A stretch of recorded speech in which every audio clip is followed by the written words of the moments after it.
Assalamualaikum warahmatullahi wabarakatuh. Izin memperkenalkan diri, nama saya Ira Rahma Maulida, NPM 2011030405 dari kelas D.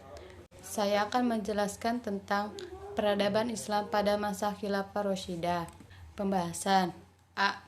Syakifah Bani Saidah. Syakifah Bani Saidah menjadi saksi awal terbentuknya Khilafah Rasyidah. Sebelum Nabi Muhammad SAW wafat, beliau tidak berpesan secara khusus mengenai penggantiannya. Ketiadaan pesan khusus itulah yang mendorong umat Islam secepatnya mencari penggantiannya ketika Nabi wafat. Menyelenggarakan jenazah hukumnya fardu kifayah, maka dapat diwakili oleh beberapa orang. Namun, memilih penggantian Nabi agar tidak terjadi kegoncangan di kalangan umat muslim dirasa lebih penting dan darurat. Maka, para sahabat berkumpul dan mengadakan pertemuan di Syakifah Bani Saidah untuk bermusyawarah mengenai siapa yang akan menggantikan Nabi sebagai pemimpin umat nantinya. Berita itu sampai kepada Abu Bakar dan Umar. Lalu mereka bersama Abu Ubaidah bin Syarah datang ke Syakifah. 3 orang inilah yang dapat dikatakan sebagai wakil kaum Muhajirin. Sementara dari kaum Ansor diwakili oleh Bashir bin Sa'ad bin Qudair dan Sa'dim. Akhirnya, setelah melewati perdebatan panjang, wakil dari kaum Ansor menerima pendapat bahwa suku Quraisy yang lebih pantas menjadi pemimpin. Pengertian Khulafaur Rasyidin. Kata Khulafaur Rasyidin itu berasal dari bahasa Arab yang terdiri dari kata khulafa dan rasyidin. Khulafa itu menunjukkan banyak khalifah bila satu disebut khalifah, yang mempunyai arti pemimpin dalam arti orang yang mengganti kedudukan Rasulullah SAW sudah wafat, melindungi agama dan siasat politik keduniaan agar setiap orang menepati apa yang telah ditentukan oleh batas-batasnya dalam melaksanakan hukum-hukum syariat agama Islam. Adapun kata ar-rasyidin itu berarti arif dan bijaksana.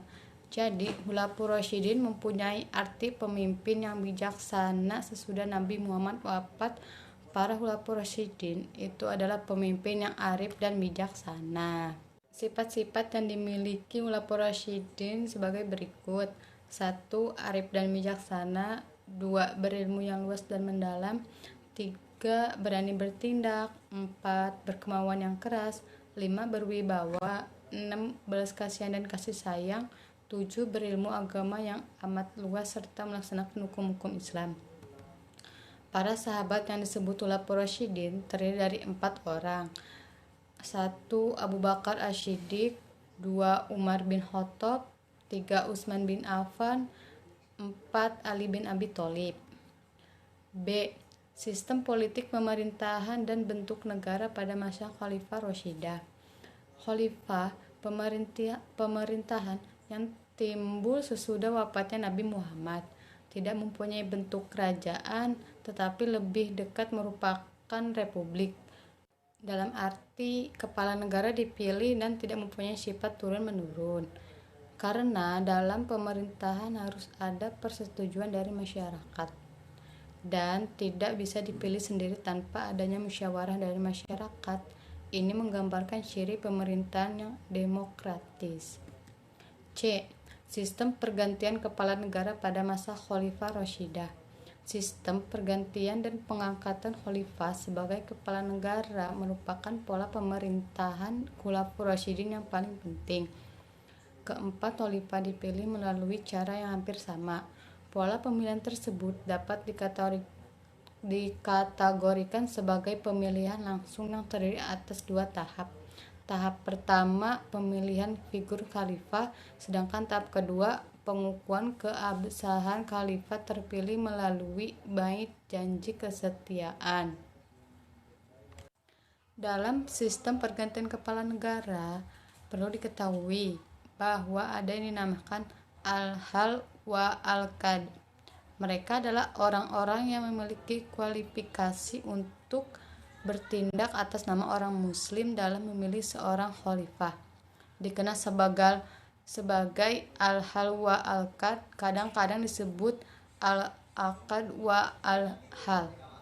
Istilah al-hal wa al-qad pada masa sekarang di negara kita populer dengan sebutan MPR, Majelis Permusyawaratan Rakyat. Selain itu juga disebut dengan Dewan Legislatif dan Syuro. Penetapan kepemimpinan bisa melalui dua cara. Satu, dipilih oleh al-hal wal aqad. Cara ini dipakai pada saat pemilihan sahabat Abu Bakar dan sahabat Ali bin Abi Thalib. Metode al-ahdu atau istilaf.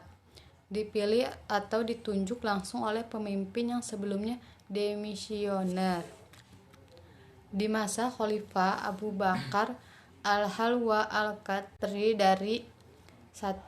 Umar bin Khattab, 2. Utsman bin Affan, 3. Ali bin Abi Thalib, 4. Abdurrahman bin Auf, 5. Mu'adz bin Jabal, 6. Ubay bin Ka'ab, 7. Zaid bin Sabit. Jadi kesimpulannya, setelah Nabi Muhammad SAW wafat, kepemimpinan umat diteruskan oleh para khulafa rasyidin. Mereka adalah Abu Bakar Asy-Siddiq, Umar bin Khattab, Utsman bin Affan, dan Ali bin Abi Thalib. Keempat khalifah rasyidah tersebut menjalankan pemerintahan dengan berpegang teguh pada Al-Quran dan Sunnah. Mereka merupakan teladan umat sekaligus gambaran pemimpin ideal yang sulit ditemukan pada masa sekarang. Atas jasa mereka, Islam kemudian menyebar ke seluruh penjuru dunia. Ekspansi Islam dilakukan atas kepentingan dakwah Islamiyah. Semangat itulah yang mengantarkan Islam kepada sebuah masa yang gemilang.